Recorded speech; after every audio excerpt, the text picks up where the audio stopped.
What are the problems with Baba Yara? The pitch is, for one, it's substandard.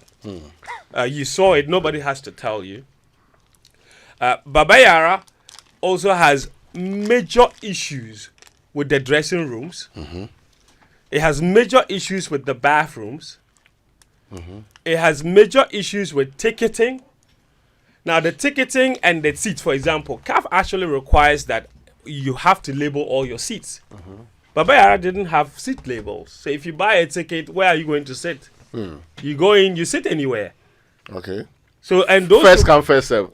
thank you. So all of those things are. But these are not difficult things. There you go. But you see, Dressing there was room, bathroom, we can't fix Yes. that in no so time. for example, you also have to have hot shower.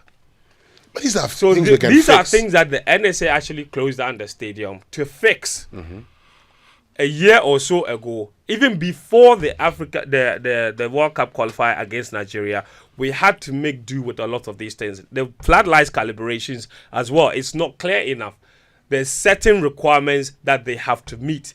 Even the substitutes bench, you have to have a certain required number of substitutes bench and seats available. So those extensions were made. The problem is that every time we've had the opportunity, we've only had to make do with makeshift measures to have CAF approve it. And then after CAF is done, we don't put together the permanent structures that are required to continue to have the stadium license to host Category C matches.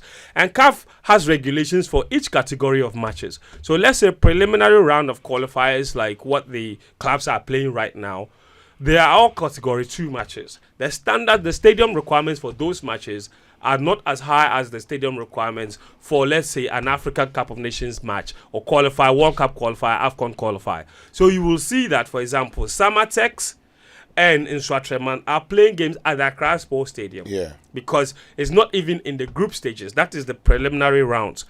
Now, if those two clubs were to qualify into the group stages of the competition, suddenly it becomes a higher category.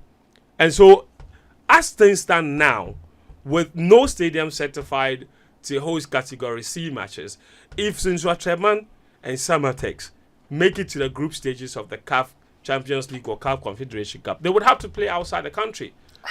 So that's what it is. So these Not even the recently built Mediama Sports Stadium qualifies. No, TNA also. TNA is really small. So a lot of things are very small. 10,000 capacity. Yes, and that's another thing. Even the capacity of a stadium also counts with regard to the different categories of matches. So there are minimum required capacities for Category C matches, Category 4 matches. So we have a lot of all these issues that the GFA is fully aware of and has communicated to the NSA, the managers of the facilities. So the NSA know full well what the requirements and specifications for approval of every facility, for every level of football that we have to play. They've had those regulations for the longest time. So this is not a case of ignorance. They've had them. In fact, the CAF stadium regulations, I have the document here. Share them with our listeners. Because it's just 18 pages. I'm lost. It's just 18 pages long.